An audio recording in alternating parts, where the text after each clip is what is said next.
اور قوم عاد کے بھائی ہود کو یاد کرو کہ جب انہوں نے اپنی قوم کو سرزمین احقاف میں خبردار کیا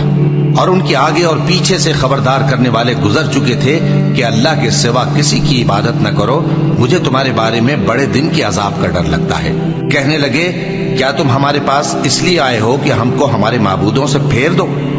اگر سچے ہو تو جس چیز سے ہمیں ڈراتے ہو اسے ہم پر لے آؤ۔ پیغمبر نے کہا کہ اس کا علم تو اللہ ہی کو ہے، اور میں تو جو احکام دے کر بھیجا گیا ہوں وہ تمہیں پہنچا رہا ہوں، لیکن میں دیکھتا ہوں کہ تم لوگ نادانی میں پھنس رہے ہو۔ پھر جب انہوں نے اس عذاب کو دیکھا کہ بادل کی صورت میں ان کے میدانوں کی طرف آ رہا ہے تو کہنے لگے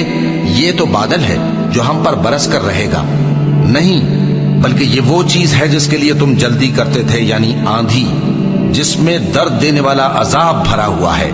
جو ہر چیز کو اپنے پروردگار کے حکم سے تباہ کیے دیتی تھی۔ آخر وہ ایسے ہو گئے کہ ان کے گھروں کے سوا وہاں کچھ نظر نہیں آتا تھا۔ گناہگار لوگوں کو ہم اسی طرح سزا دیا کرتے ہیں، اور ہم نے ان کو ایسا اقتدار دیا تھا جو تم لوگوں کو نہیں دیا، اور انہیں کان اور آنکھیں اور دل دیے تھے، تو چونکہ وہ اللہ کی آیتوں سے انکار کرتے تھے